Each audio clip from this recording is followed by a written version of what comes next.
Bismillahirrahmanirrahim. Assalamu alaikum. Welcome to Gohar Publishers. Our slogan is redefining the geography of education through digital resource for conceptual learning. My name is Hasib Yamin Khan and today we are going to resolve exercise 7.4. Exercise 7.4 में हमने last lecture में हमने देखा था कि हमने क्या पढ़ा। हमने देखा था कि ट्राइपीजियम क्या होता है और उसका एरिया किसी कैसे फाइंड करते हैं, और एंड पे हमने उसका एक फाइनलाइज फार्मूला लिखा था जो कि था area of trapezium is equal to half of perpendicular distance multiply the sum of parallel sides. आज हम इसी कॉन्सेप्ट की प्रैक्टिस करने के लिए एक्सरसाइज 7.4 करने लगे हैं। तो आइए इसको शुरू करते हैं। एक्सरसाइज 7.4 में क्वेश्चन नंबर 1 में कह रहा है calculate the area of the each following ट्राइपीजियम ABCD। Question number 1 का पार्ट नंबर 1 है, हमें पता है कि जो एरिया ऑफ ट्राइपीजियम है is equal to half of perpendicular distance multiply sum of parallel sides. इसको शॉर्ट फॉर्म में स्पेस कम होने की वजह से मैंने इस फॉर्म में लिख दिया, ये पैरेलल का निशान और ये परपेंडिकुलर का निशान है। जी स्टूडेंट्स, तो मैंने देखा 1.2 परपेंडिकुलर साइड जो है उसकी वैल्यू हमारे पास है 7।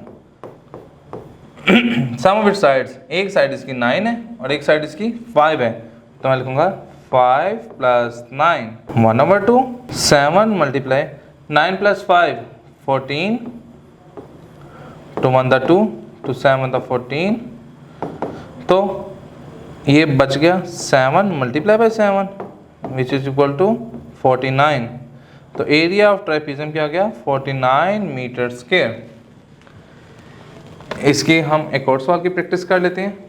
लेट्स सपोज हम इसका क्वेश्चन नंबर 1 का पार्ट नंबर 3 देख लेते हैं। पार्ट नंबर 3 में हमें वो कह रहा है एरिया फाइंड करना कह रहा है। तो हमें पता है कि एरिया का फॉर्मूला क्या है 1/2 perpendicular distance multiply sum of parallel sides. तो इधर हमें 1/2 परपेंडिकुलर डिस्टेंस, इसमें हमारे पास क्या है 15.5 इंटू पैरेलल डिस्टेंस क्या है 20 + 38.7, ये हमारा पैरेलल डिस्टेंस है। जी 1/2 को जब हम करेंगे 15.5 इंटू 20 में 38.7 जब हम ऐड अप करेंगे तो ये 58.7 हो जाएगा। जब हम 15.5 को मल्टीप्लाई करेंगे 58.7 तो हमारा आंसर आएगा 9 और 9.85, और जब हम इसको डिवाइड करेंगे 2 पे तो हमारा एरिया निकलेगा 454.925 मीटर स्क्वायर। तो ये हमारा रिक्वायर्ड एरिया होगा क्वेश्चन नंबर 1 के पार्ट नंबर 3 का। जी इसके क्वेश्चन नंबर 2 की तरफ हम मूव करते हैं। क्वेश्चन नंबर 2 में कह रहा है a trapezium has 25 metre and 45 metre length. ठीक है, इसके हमें फर्स्ट लेंथ इसकी क्या है 25 मीटर, सेकेंड लेंथ इसकी क्या है 45 metre. Over 2 parallel sides and its perpendicular distance is 15 meter. Perpendicular distance 15 meter. Calculates area. तो एरिया फाइंड करने का हमारे पास ये फॉर्मूला था कि half of its perpendicular distance multiply sum of its sides 25 + 45 1/2 15 multiply 50 70 हो गया। तो 15 को जब मैंने ठीक है 2 1 दा 2 2 3 दा 6 1 के 2 5 दा 10। अब मैं 15 को जब 35 से मल्टीप्लाई करूँगा 15 मल्टीप्लाई बाई 35 तो 525 मीटर स्क्वायर इसका रिक्वायर्ड आंसर होगा और यही हमने इसका मालूम करना था। इसका लास्ट पार्ट एक देख लेते हैं।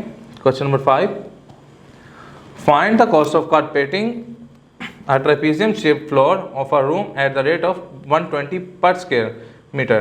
एक रूम है जो कि ट्रेपेजियम की शक्ल का है, वो कह रहा है उसमें जो आपने कारपेटिंग करवानी है वो 1 स्क्वायर मीटर का रेट दे रहा है 120 रुपीज़।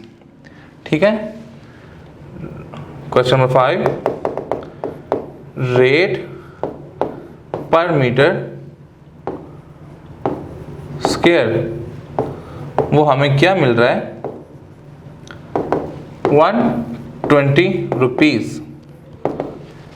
अब वो कह रहा है where the length of the parallel sides are 62 and 48 meters। अब हम इसे कहते हैं फर्स्ट लेंथ, इसको हम फर्स्ट लेंथ का नाम देते हैं, उसको क्या 62 मीटर, और जो सेकंड लेंथ है उसका नाम है 48 मीटर। तो वो कह रहे हैं find the distance between them is 40 meter. तो डिस्टेंस जो है इसके अंदर परपेंडिकुलर डिस्टेंस जो है वो हमारे पास कितना है 40 मीटर। 120 पर स्क्वायर मीटर रेट दे रहा है, एक लेंथ इसकी 62 है, दूसरी 48 है और डिस्टेंस जो इसमें है वो 40 मीटर है। तो जब आप एरिया फाइंड करना चाह रहे होंगे तो वो फॉर्मूला है half of this perpendicular distance multiply sum of its parallel lengths. तो 1/2 40 मल्टीप्लाई 110 6 4 10 11 2 1 2 2 the 4 0। तो क्या आएगा 20 मल्टीप्लाई बाई 110। तो 11 to the 22 और 1 0 ये किए तो ये हो जाएगा मीटर स्क्वायर। तो 22 रुपीज़ 2200 रुपीज़ हमें रिक्वायर्ड होंगे इतने एरिया के फ्लोर को कारपेट करवाने के लिए। जी स्टूडेंट्स देखें, अब उसने हमें 120 पर स्क्वायर मीटर रेट दिया हुआ था, एक लेंथ 62 थी 48 थी। 62 को जब मैंने 48 में लगाया तो 60 और 40 100 8 और 2 10 110 हो गया। 110 और साथ ही 40 इसका परपेंडिकुलर डिस्टेंस। तो 2 1 2 2 2 4 0 20 को जब मैंने 11 से किया 11 to the 22 1 0 ये किए तो ये 2200 इसका आंसर आ गया कि 2200 रुपीज़ रिक्वायर्ड होंगे इतने एरिया को कारपेट करवाने के लिए। जी स्टूडेंट्स, तो इसी कॉन्सेप्ट को रखते हुए आप ये बाकी के सवाल भी इजीली सॉल्व कर लेंगे। इंशाल्लाह नेक्स्ट सेक्शन में मुलाकात होती है। गौहर पब्लिशर ज्वाइन करने का शुक्रिया। अल्लाह हाफिज़।